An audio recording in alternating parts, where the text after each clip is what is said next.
Assalamualaikum warahmatullahi wabarakatuh. Dalam video kali ini, kita akan mempelajari tentang bagaimana cara membuat dan menggunakan sebuah dictionary dalam bahasa pemrograman Python. Perlu diketahui bahwa dalam bahasa pemrograman Python, untuk menyimpan data collection atau kumpulan data, ada 4 tipe data yang dapat kita gunakan. Yang pertama tipe data list, yang kedua tipe data tuple, yang ketiga tipe data set, dan yang keempat tipe data dictionary, di mana keempat tipe data ini memiliki karakteristik yang berbeda. Untuk video kali ini, kita fokuskan pembahasannya pada tipe data dictionary. Apa itu dictionary? Dictionary adalah salah satu tipe data yang dapat digunakan untuk menyimpan data collection atau kumpulan data yang memiliki key dan value dalam sebuah variabel. Untuk membuat sebuah dictionary, ada 2 cara yang dapat kita gunakan. Cara yang pertama adalah dengan menggunakan curly bracket atau tanda kurung kurawal, lalu masukkan key dan value yang akan kita simpan. Sedangkan cara yang kedua adalah dengan menggunakan konstruktor dictionary yang cukup kita tulis 4 huruf awalnya seperti ini, lalu masukkan key dan value yang akan kita simpan. Yang perlu diperhatikan di sini adalah tanda pemisah antara key dan value yang digunakan dalam kedua cara ini berbeda.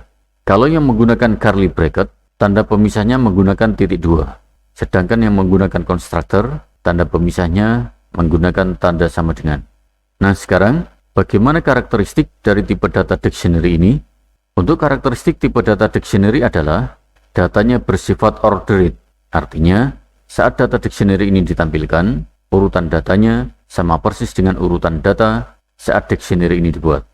Yang kedua, datanya bersifat unduplicatable. Artinya, dalam sebuah key-nya dictionary, data value-nya tidak boleh lebih dari 1. Karena kalau data value-nya lebih dari 1, maka data value yang lama secara otomatis akan diganti dengan data value yang baru. Kemudian yang ketiga, datanya bersifat unindexed. Artinya, data yang tersimpan dalam sebuah dictionary tidak memiliki nomor indeks tertentu. Dan yang terakhir, datanya bersifat changeable. Artinya, data yang telah dibuat dengan menggunakan dictionary, datanya masih dapat dirubah, ditambah, atau dihapus. Baik, sekarang agar tidak hanya membayangkan teorinya, coba kita praktekkan pembuatan dan penggunaan dictionary ini dalam Visual Studio Code kita. Silakan dibuka Visual Studio Code-nya. Oke, sudah siap. Kita buat sebuah file baru. Kita beri nama dictionary.py. Kemudian, langsung saja kita praktekkan bagaimana cara membuat sebuah dictionary, baik dengan menggunakan curly bracket maupun dengan menggunakan konstruktor dictionary. Untuk yang menggunakan curly bracket, caranya adalah kita tulis kurung kurawal, lalu masukkan data dictionary-nya. Ingat penjelasan di awal tadi, data yang dimasukkan dalam dictionary ini harus memiliki key dan value. Kalau untuk jenis tipe datanya bebas, boleh dari integer, string, boolean, bahkan bisa juga campuran dari beberapa tipe data yang berbeda. Untuk data dictionary kali ini, misalkan kita isi dengan 2 buah key dan value.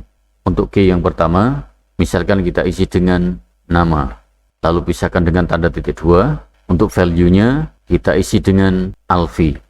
Kemudian untuk key yang kedua, misalkan kita isi dengan umur, dengan value 20. Lalu simpan data dictionary ini ke dalam sebuah variabel. Misalkan variabelnya kita kasih nama my dictionary. Kemudian untuk pembuatan dictionary yang menggunakan konstruktor, kita tulis dictionary, lalu masukkan key dan value-nya. Kita samakan saja datanya dengan data yang pertama tadi. Namun sebelum kita masukkan datanya, ada 2 hal yang harus kita perhatikan. Yang pertama, penulisan key dalam konstruktor dictionary ini tidak perlu menggunakan tanda petik. Jadi langsung saja kita tulis nama. Kemudian yang kedua, tanda pemisah antara key dan value-nya tidak lagi menggunakan tanda titik 2, melainkan menggunakan tanda sama dengan. Jadi seperti ini cara nulisnya. Kemudian masukkan value namanya, kita tulis alfi. Selanjutnya kita masukkan data yang kedua, umurnya 20. Terakhir, simpan data dictionary-nya dalam sebuah variabel. Misalkan variabelnya kita kasih nama mydic2. Nah, seperti inilah coding yang digunakan untuk membuat sebuah dictionary dalam bahasa pemrograman Python. Kemudian berikutnya, coba kita pelajari lebih lanjut tentang karakteristik yang dimiliki oleh tipe data dictionary ini. Karakteristik yang pertama adalah datanya bersifat ordered. Artinya, saat data dictionary ini ditampilkan, urutan datanya tetap sama dengan urutan data saat dictionary ini dibuat. Baik, coba kita tampilkan kedua data dictionary yang telah kita buat tadi. Untuk dictionary yang pertama, kita tulis print, lalu tambahkan keterangan data titik 2. Kemudian untuk data dictionary-nya, kita ambilkan dari variabel myDict. Selanjutnya, untuk menampilkan data dictionary yang kedua, kita tulis print, lalu tambahkan keterangan data titik 2. Untuk data dictionary-nya, kita ambilkan dari variabel myDict2. Terakhir, kita tambahkan garis pembatas di bawahnya. Oke, kita save, jalankan file project-nya.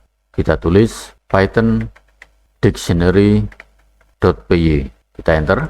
Nah, perhatikan hasilnya. Urutan data dictionary-nya sama persis dengan urutan saat data dictionary ini dibuat. Kemudian, untuk karakteristik tipe data dictionary yang kedua adalah datanya bersifat unduplicatable. Artinya, dalam sebuah key hanya boleh dimasukkan satu value saja. Karena kalau value yang dimasukkan lebih dari satu, maka data value yang terbaru akan langsung mengoverride data value yang lama. Untuk membuktikan, kita copy dulu semua coding yang telah kita buat tadi, kemudian matikan semua coding dari myDict2. Setelah itu kita paste di sini, lalu hapus semua coding dari myDict2. Oke, sudah siap codingnya. Nah, sekarang coba kita tambahkan lagi sebuah value di dalam key umur. Misalkan value-nya kita isi dengan 25. Sehingga dalam key umur ini, sekarang ada dua buah value, yaitu 20 dan 25. Kemudian untuk keterangan tampilannya, kita ganti dengan duplikat. Oke, selesai. Kita save. Sebelum kita tampilkan hasilnya, bersihkan dulu layar terminalnya. Kita tulis cls. Kemudian jalankan kembali file project-nya. Nah, perhatikan hasilnya. Value dari umur yang lama, yaitu 20, secara otomatis akan di-override dengan value umur yang baru, yaitu 25. Kemudian berikutnya, untuk karakteristik tipe data dictionary yang ketiga adalah datanya bersifat unindexed. Artinya, dalam sebuah dictionary, datanya tidak memiliki nomor indeks tertentu. Coba kita buktikan. Kita copy dulu semua coding yang ada di bagian unduplicatable tadi, kemudian matikan codingnya. Sebagai contoh misalnya, coba tampilkan nomor indeks dari data umur 20 yang ada dalam variabel myDict. Kita tulis codingnya myDict.index, lalu masukkan data value yang akan dicari nomor indeksnya. Berarti kita tulis umur 20. Kemudian simpan hasilnya dalam sebuah variabel. Misalkan variabelnya kita kasih nama myIndex. Kemudian untuk keterangan tampilannya kita ubah menjadi indeks umur 20. Untuk tampilan nomor indeksnya kita ambilkan dari variabel myIndex. Oke, kita save, jalankan file project-nya. Nah, perhatikan hasilnya. Python menampilkan pesan bahwa tipe data dictionary tidak memiliki atribut indeks. Kemudian berikutnya, untuk karakteristik tipe data dictionary yang keempat adalah datanya bersifat changeable. Artinya, data yang telah tersimpan dalam sebuah dictionary masih dapat dirubah, ditambah, dan dihapus. Baik, sekarang coba kita lakukan perubahan data dalam sebuah dictionary. Ada dua cara yang dapat kita gunakan. Yang pertama adalah dengan menggunakan nama kuncinya, dan yang kedua dengan menggunakan perintah update. Sebagai contoh misalnya, coba ubah nama Alfi menjadi Danu. Kira-kira gimana codingnya? Baik, sebelum kita tulis codingnya, kita copy dulu semua coding yang ada di bagian unindexed tadi, kemudian matikan codingnya. Nah, sekarang masukkan coding perubahan datanya dengan menggunakan cara yang pertama. Kita tulis myDict, lalu tambahkan square bracket seperti ini. Nah, di dalam square bracket inilah kita masukkan nama key yang akan kita jadikan sebagai acuan perubahan datanya. Berarti di sini kita tulis nama. Setelah itu, masukkan nama penggantinya. Nama penggantinya adalah Danu. Setelah itu, ubah keterangan tampilannya dengan update. Kemudian untuk data hasil perubahannya, kita ambilkan dari variabel myDict. Oke, kita save, jalankan file project-nya. Nah, perhatikan hasilnya. Value Alfi yang ada di dalam key nama sekarang telah berubah menjadi Danu. Nah, sekarang Coba kita praktekkan cara yang kedua, yaitu cara yang menggunakan perintah update. Kita copy dulu codingnya, kemudian matikan.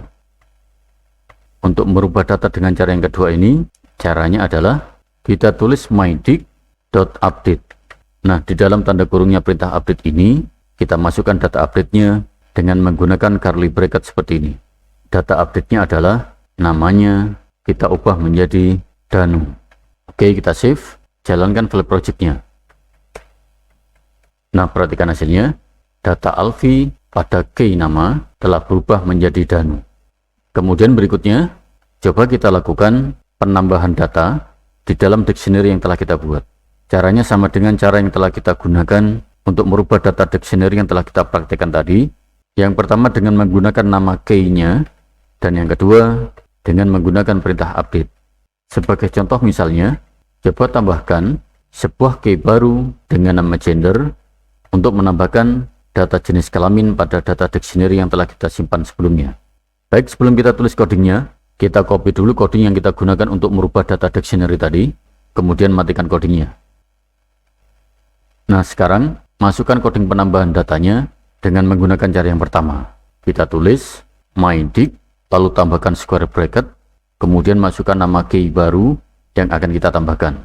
Berarti di sini kita tulis gender. Setelah itu, masukkan data value-nya. Misalkan untuk data gender ini kita isi dengan laki-laki. Oke, kita save, jalankan file project-nya. Perhatikan hasilnya. Ada penambahan gender laki-laki dalam data dictionary yang telah kita buat. Nah, sekarang kita coba cara yang kedua, yaitu cara yang menggunakan perintah update. Kita copy dulu codingnya, kemudian matikan. Untuk cara yang kedua ini, kita tulis mydict.update. Lalu masukkan penambahan datanya dengan menggunakan curly bracket. Kita tulis gender laki-laki. Oke, kita save, jalankan file project-nya. Nah, berhasil. Gender laki-laki telah ditambahkan dalam data dictionary kita. Kemudian berikutnya, coba kita lakukan penghapusan data dari data dictionary yang telah kita buat. Ada dua perintah yang dapat kita gunakan untuk menghapus data ini. Yang pertama dengan menggunakan perintah pop, dan yang kedua dengan menggunakan perintah pop item. Perbedaan dari kedua perintah ini adalah, kalau pop, penghapusan datanya akan dilakukan pada data yang disebut secara spesifik dalam perintah popnya. Sedangkan perintah pop item, penghapusan datanya akan dilakukan pada data yang paling akhir. Baik, sebelum kita praktekkan penghapusan data ini, kita copy dulu coding yang kita gunakan untuk menambah data dictionary tadi, kemudian matikan codingnya.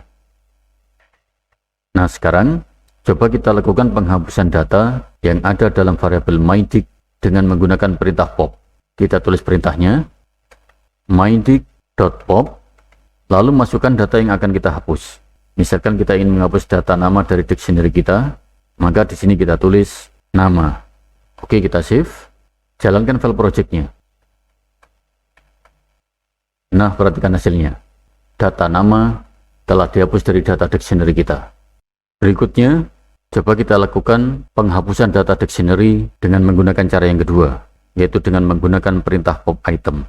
Namun sebelumnya, kita copy dulu semua coding yang kita gunakan untuk perintah pop tadi, kemudian matikan codingnya. Untuk cara yang kedua ini kita tulis mydict.pop item. Oke, selesai. Kita save, jalankan file project-nya. Nah, perhatikan hasilnya. Python telah menghapus data yang paling akhir dalam dictionary kita, yaitu data umur. Baik, seperti itu pembahasan tentang tipe data dictionary beserta karakteristik dan penggunaannya dalam bahasa pemrograman Python. Mudah-mudahan dapat dipahami. Terima kasih. Assalamualaikum warahmatullahi wabarakatuh.